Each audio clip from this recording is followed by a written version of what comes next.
I welcome you to my channel. Subscribe and listen to my new stories every day. Mark had always trusted Mabel, his wife of 10 years, but he harbored deep-seated doubts about her boss, Richard. Richard was a charismatic leader, known for his extravagant corporate parties and a certain flamboyance that seemed to tread just beyond professional boundaries. Mark often found him too close for comfort around Mabel at company events, laughing a little too loudly at her jokes, his touches lingering a bit too long on her shoulder. One crisp Thursday afternoon, Mark decides to surprise Mabel with lunch at her office, a quaint modern building in the heart of downtown. He parks his car, a small smile playing on his lips, anticipating the delight in Mabel's eyes. As he makes his way to the front desk, he notices that the usual buzz of the office is somewhat subdued. The receptionist, spotting Mark, informs him, "Oh, Mabel is in a meeting with Mr. Baxter. Would you like me to call her out?" "No need," Mark replies, waving a dismissive hand, his heart sinking a bit at the mention of a meeting with Richard Baxter. "I'll just head up, surprise her." He takes the elevator, his heart pounding not from the ascent but from a cocktail of excitement and nerves. The doors open to a quiet corridor, the hushed tones of a conversation catch his attention as he nears Richard's office. The door is slightly ajar, a careless mistake. Mark pauses, rationalizing his next move as merely a peek to know if he can go in.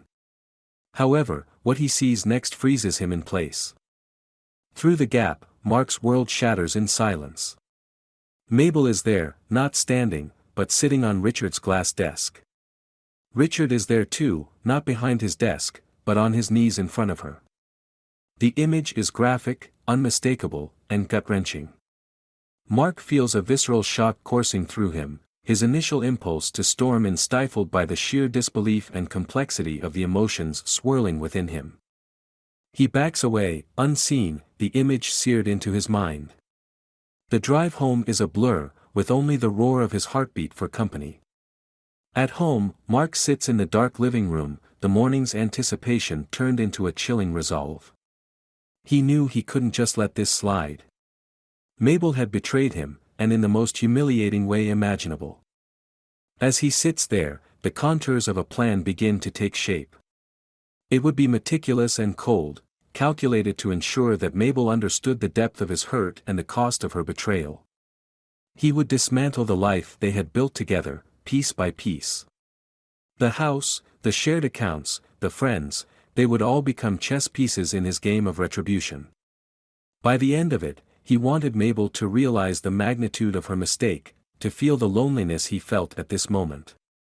This wasn't just about revenge, it was about reclaiming his dignity from the ruins of his trust. He knew the road ahead would be harsh and littered with the debris of their shattered life together, but Mark was resolute. There was no turning back now. Mark spends the next morning in a haze of cold fury, his mind racing with plans and scenarios. He decides the first step in his plan is to secure his financial assets. As he sits at his desk, flipping open his laptop, his fingers move with purpose over the keys. First, he accesses their joint bank accounts, setting up notifications for any transactions. He watches, almost detached, as his fingers deftly navigate through the security settings. Next, he calls his lawyer, a no-nonsense woman named Elaine who had helped a friend through a messy divorce. "Elaine, it's Mark. I need your services," he states plainly as soon as she picks up.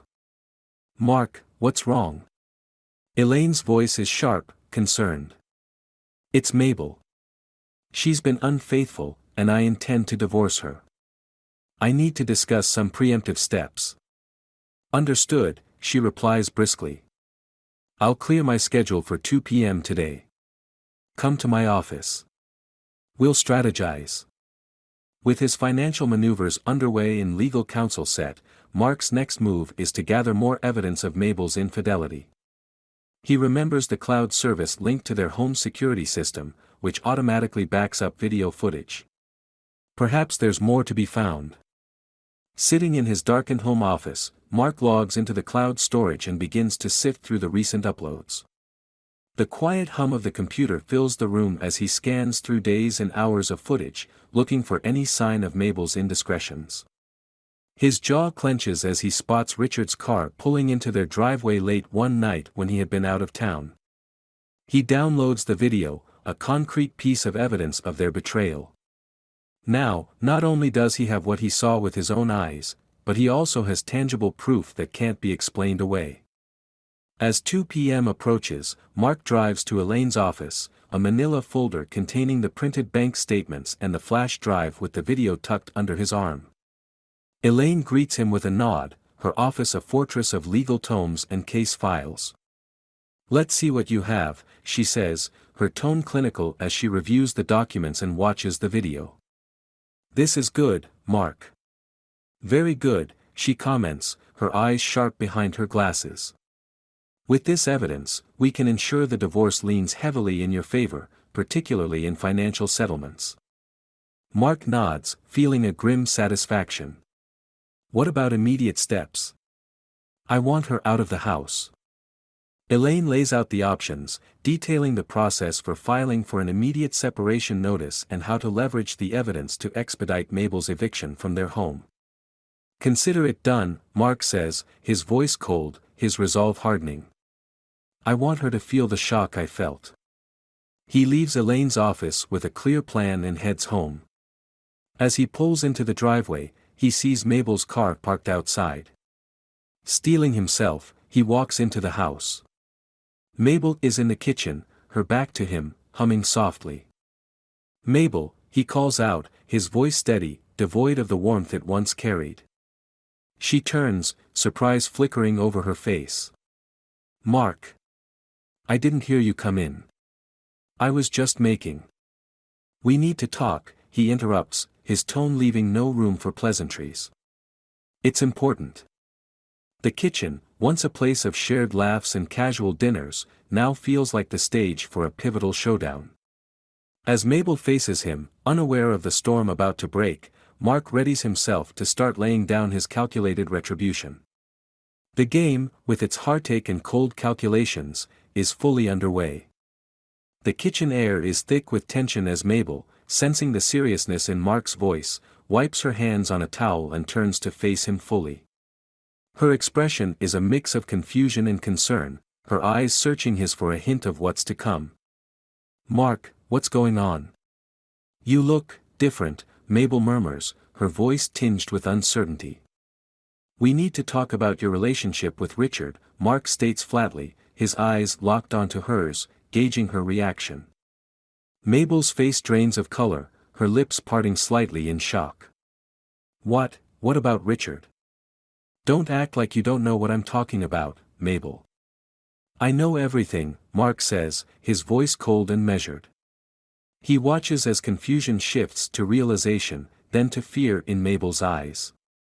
"Mark, I can explain," she starts, but Mark cuts her off. "Explain? Explain how you betrayed our marriage? How you lied to me?" His words are sharp, each one delivered like a blow.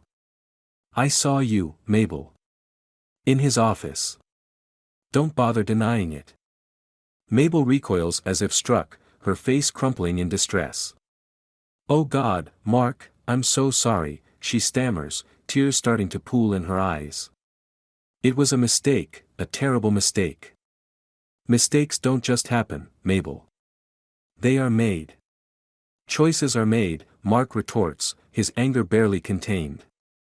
"How long has it been going on?" "It was just that once. I swear it didn't mean anything. It was all a huge mistake," she pleads, her voice cracking under the strain. Mark feels a bitter laugh rise in his throat. "Just once? That's supposed to make it better." He shakes his head, disbelief and pain mingling in his expression. "I trusted you, Mabel. And all this time, you were lying to me." He steps closer, his presence dominating the space between them. "Here's what's going to happen now," he begins, his voice low and menacing. "I want a divorce.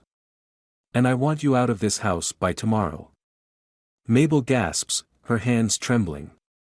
"Mark, please, we can fix this. I love you. I made a mistake, but we can get past this, can't we? No, we can't. It's too late for that, Mark replies, his decision firm. I've already spoken to my lawyer. Everything is set in motion. As Mabel sobs, Mark turns away, his heart heavy but his resolve unwavering. He heads to the living room, his steps echoing in the quiet house. Sitting down, he picks up his phone and dials his lawyer, Elaine. Elaine, it's done. She knows I'm filing for divorce, he says when Elaine picks up. Good. I'll file the papers first thing in the morning, Elaine responds, her voice efficient and businesslike. I'll also handle the separation notice. She'll need to vacate the premises. Thank you, Elaine. Keep me updated, Mark says, ending the call. He leans back, the weight of his actions settling around him like a heavy cloak. The house feels emptier, the silence more profound. Mark knows this is only the beginning. His path of retribution is set, and there's no turning back now. The next steps of his plan must be precise and ruthless, as he dismantles the life he once shared with Mabel, ensuring she feels the full impact of her betrayal. The days that follow are a blur of legal meetings and cold, sleepless nights. Mark moves with a relentless determination, his every action driven by the sharp sting of betrayal. As Mabel moves out, her pleas and tears go unanswered. Mark watches, stoic and unyielding, as she takes her belongings and leaves their home for the last time. But his thirst for retribution is far from quenched. With Mabel gone, Mark turns his focus to Richard, the man who had helped shatter his marriage. He begins to meticulously gather information about Richard's personal and professional life.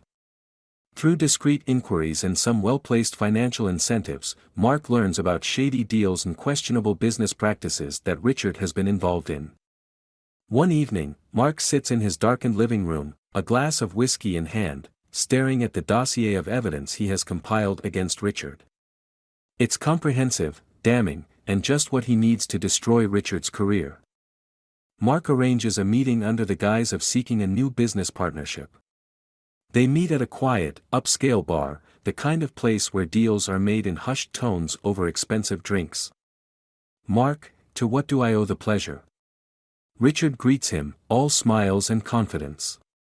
Mark returns the smile, his eyes cold. I thought it's time we talk, Richard. About your future, my wife, and how the two have become entangled. Richard's smile falters, sensing the undercurrent of threat. Look, Mark, whatever happened with Mabel, Mark cuts him off, sliding the dossier across the table. Save it. I'm not here to discuss my soon-to-be ex-wife. I'm here about this. He taps the dossier. I know about the bribes, the kickbacks, the embezzling. Everything. Richard pales, his eyes flicking down to the papers then back up to Mark. You don't know what you're talking about. Oh, but I do, Mark's voice is low, lethal. And I'm sure the authorities will be very interested in this information. Unless what? Richard's voice is a mix of defiance and fear. Unless you resign. Tomorrow. Publicly. Cite personal reasons, or scandal will be the least of your worries. Mark's ultimatum is clear, his voice unyielding. Richard looks at him, the realization of his precarious position dawning on him. After a tense moment, he nods slowly. Fine. I'll resign. And one more thing, Mark adds, his gaze steady.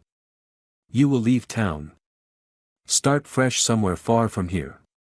If I see or hear of you around, the deal's off, and your dirty laundry gets aired. Richard agrees, beaten and broken. The next day, the news of his resignation hits the media, with rumors of misconduct whispering through his professional circles. With Richard's downfall secured, Mark feels a hollow victory. He had avenged the betrayal, yet the taste of revenge is bitter. He sits alone in his now quiet house, the echoes of the past haunting the empty rooms. Days turn into weeks, and Mark's life settles into a new, lonely routine. Then, one afternoon, a letter arrives. It's from Mabel. He opens it, his hands surprisingly steady. In the letter, Mabel confesses everything. The affair had been a setup, orchestrated by Richard, who had threatened her job unless she complied. She writes of her fear, her shame, and her regret at not coming to Mark sooner. She ends the letter asking for forgiveness, not to reconcile but to ease their parting. Mark sits back, the letter in his lap. The deception was deeper than he had imagined, a manipulation that had cost him his marriage and nearly his soul. He realizes the futility of his vengeance, the destruction it had brought to all their lives. With a heavy heart, Mark picks up the phone and calls Elaine. "It's over," he says simply. "Drop all remaining charges and proceedings. It's time to move on." As he hangs up, Mark feels a weight lift off his shoulders.